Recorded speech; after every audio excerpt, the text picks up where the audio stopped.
Explora de Buena Vista. Magandang umaga po sa ating mga kababayan, lalong-lalo na po sa mga taga Bukiris, no? Andito po tayo ngayon presente mismo sa tuktok ng bundok ng Buena Vista. By the way, no, sa aking mga kababayan, ang Buena Vista ay nagsimula sa salitang Spanish or dalawang salitang Espanyol. Ang Buena is lugar, lugar siya, at vista is magandang tanawin.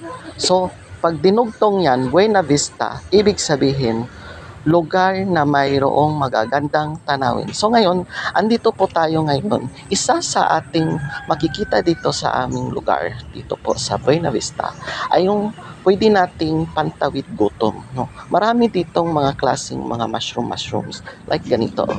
Tingnan nyo mga kababayan ko. Tingnan nyo. Oh. Yan. Ito po yung kahoy na hindi pa naman siya totally patay. Pero yung may portion siyang kalahating namatay na po. Okay? So, ito siya, klaseng mushroom. Tingnan niyo po. Yan. So, ano na siya? Hindi na siya fresh. Oh, tingnan niyo po. Yan. Oh. Mayroon pa po dito. Marami doon sa iba, sa una-unahan pa. Yan. Tingnan niyo po. Yan. Oh. So, ang tawag dito, ayon sa kanila, no, is tingang daga. Ito yung tingang daga na mushroom. Pero yung local tawag namin dito is langgot-langgot. So, ang pagkakaalam ko po, itong tingang daga, mayroon pong dalawang klaseng po ito, na mushroom, itong tingang daga. Mayroon po nitong parang matingkad na parang red-violet or violet yung kulay, pero mas firmly siya or parang matigas-tigas ng konti. Ito po kasi is parang may pagka pinkish whitish siya, pero malambot siya so far. Oh, yan. So, ito siya. Ang isa, yun yung red violet, yun yung parang firm kainin, at tapos yun yung parang pinipreserve na nilalagay sa bami, pansit bami. So, mayroon siyang mga yanggis dito. Tingnan niyo po. Yan. So, ito yung pinakagandahan o ikinagaganda dito po sa aming lugar na Buena Vista, kasi kahit lang, saan-saan ka lang sulok, gubat or bashi, yung bang madamo, ay mayroon ka pong makikitang mga makakain. Yan. Ang ganda. Tagyo naman ako mga kababayan ko mula dito sa Buena Vista kung ano po yung kwento ninyo, party po dito sa tingang daga. No? Paano po ba kayo maghunting or maghanap sa kagubatan ng itong tingang daga? Hindi po natin pwede itong kainin kasi na siya, parang namamatay na siya, or yan, tingnan niyo po.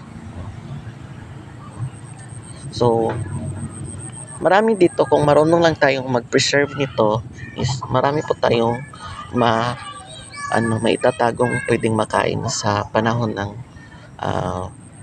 hindi tagsibol ng itong klaseng mushroom na ito. Kasi usually itong mushroom na ito, itong tingang dagang mushroom, is tumutubo siya pag tag-ulan sa mga nabubulok na party ng kahoy.